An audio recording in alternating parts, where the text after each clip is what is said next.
Hey everyone, welcome to our channel. In today's video, we will walk you through how to import Google Photos to iPhone. Firstly, go to the App Store and download the Google Photos on your iPhone.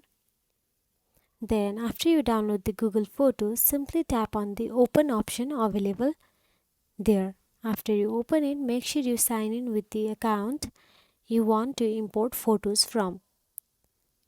So, make sure you put the same email.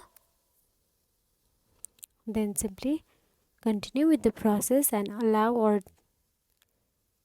then tap on the keep it on option available there.